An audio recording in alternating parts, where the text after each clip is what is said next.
What's up guys, and welcome back to On the Brick with another custom set review. Today I have for you another version of the Razor Crest. This time it comes from the amazing designer Jerac, and you can buy the instructions from Brick Vault at the link in the description down below. I always highly encourage people to buy the instructions to support designers like Jerac, even if you are getting the non-LEGO version. Especially if you're getting the non-LEGO version. This version of the Razor Crest contains 4,888 pieces, and it's actually a little smaller than you might think. Don't get me wrong, it's still pretty big, but most of those pieces are smaller. And all this thing measures 23 inches long, 18 inches wide, and 11 inches tall. It's a little shorter than that if you don't have it on the stand, of course. And by the way, that is 59 centimeters by 41 by 28. And if you will allow me, I actually want to explain why I got the non-LEGO version of this. I actually made a 3-part series talking about why non-LEGO is more okay than most people make it out to be, but the biggest reason is simply cost.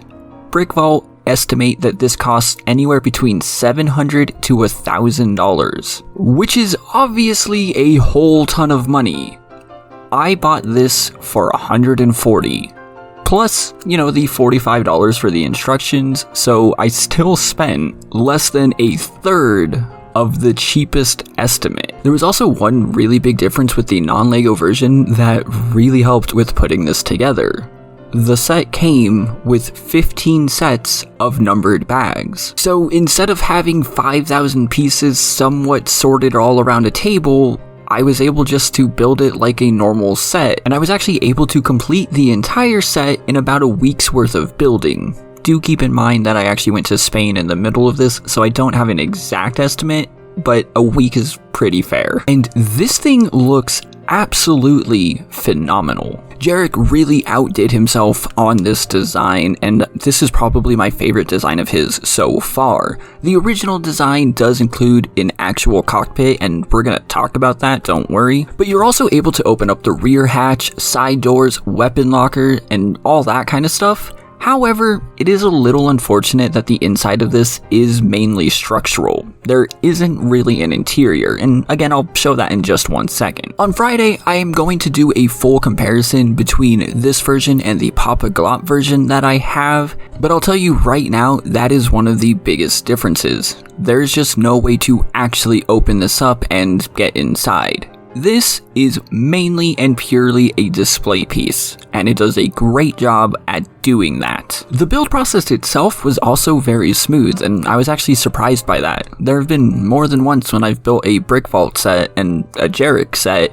where things probably didn't go as smoothly as I would have liked. But on this one, I didn't really have any problems with that at all. Section after section just came together and it worked very well. There are some points where it's a little questionable, but overall, you're not gonna have a problem putting this thing together. The only problem that I did actually have was that the build process required flipping the ship upside down again and again, and while at the beginning of the process it's not really that big of a deal, it does get a little tedious once you get further into the build. Again, it wouldn't be the first time that I had to do that and had pieces or entire sections break off.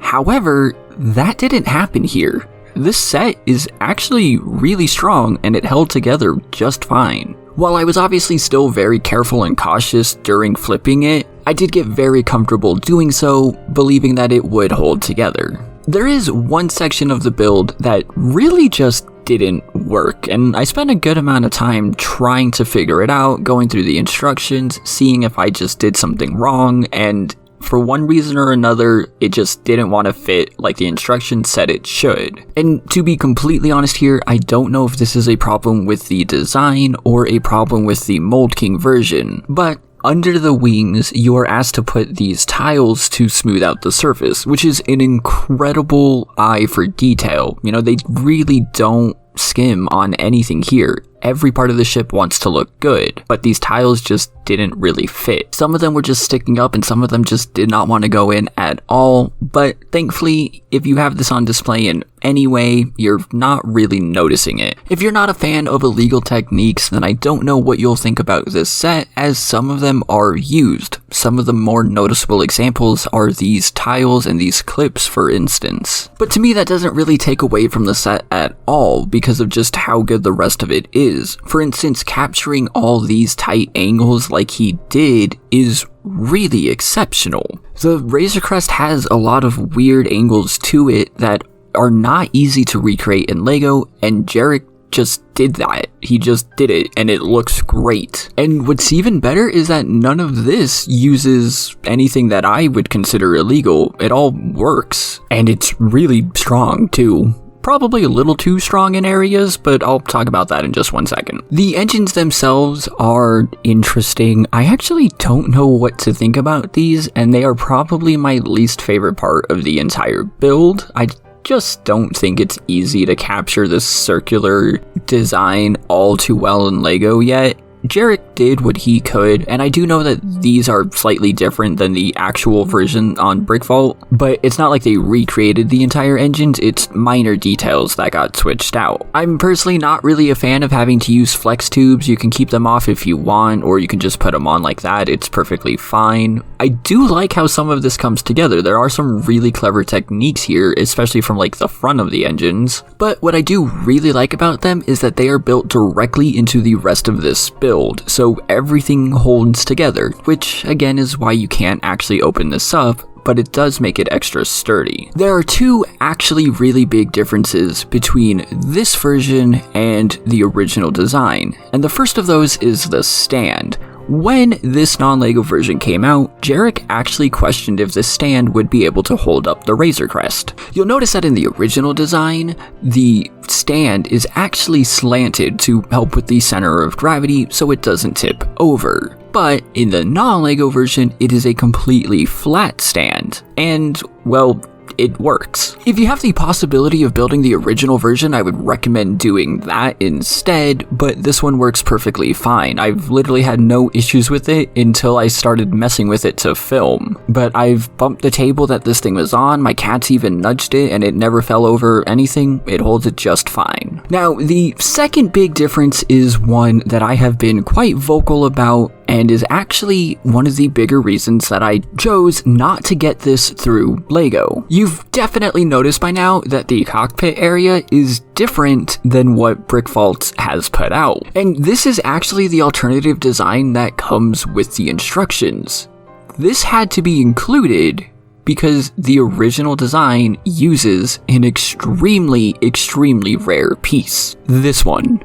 This is the single rarest piece that I have ever had or seen in any Brick Vault set that I have built. This is of course the canopy piece from the official LEGO Razor Crest set that came out last year, and right now at the time of making this video on Bricklink there are only 55 available in the entire world. And I wish I had a screenshot of this, but when the set first came out, there was only 6. The cheapest version of it right now is actually $15 and comes from Australia. So if you live in America and you don't want to be paying super amount for shipping or wait a long time, then you're paying closer to $30 for just this one piece. Because by the way, there's only 10 of them in America. And the reason I'm not okay with this is because it's actually incredibly disingenuous from them. Before starting up my website, I specifically asked them first if doing part kits was something that they would want to work together on.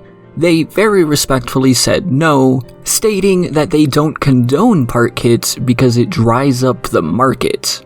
Which, yeah, I can understand where they're coming from, but in some of their videos, they also very specifically say that they curate these builds for part availability. In fact, here is them saying that in the set they released right before the Razor Crest. We rebuild and test every model here to assure buildability, instruction accuracy, and LEGO part availability to make sure that you have the best building experience possible. Now, I'm not saying this to cause any problems or anything like that. Obviously, I still want to support them and will continue doing so. They have so many sets that I still haven't bought the instructions for and 100% plan to. But you can't just say these things and then act completely differently. That's why it's disingenuous. And you'll also notice that on the listing for the Razor Crest on their website, they never showed this alternative design. It's not on there at all. Hey, Future John here. Looking back through their video, I realized that there are some more differences between the original design and this non-LEGO version, and apparently the original design does have a little bit more of an interior. For some reason I forgot to film the rear hatch of this, but there is stuff back there. Again, it's still not super accessible though, and this is definitely a display piece. You can actually open up these areas on the side. They are a little interesting to do. Nothing too difficult by any means. Jerac in fact just did a really nice job of having them blend in with the rest of the vehicle. Still, they do actually open up. This one that I'm struggling with is the weapons locker. I'll show you that from the other side here. There are multiple panels on all the sides, and I think one of the weapons or something just got stuck in there, but it does open up. But you can also see what I mean by saying that there's no interior. There's this platform for them to stand in the front of the Razor Crest, but that's it. There's no bedroom or bathroom or any of that here, and again there is stuff in the back of the vehicle which I forgot to show. I also do want to mention that if you have the original canopy piece, there is a proper cockpit there. The last questionable area that I wanted to show was the size of the build here.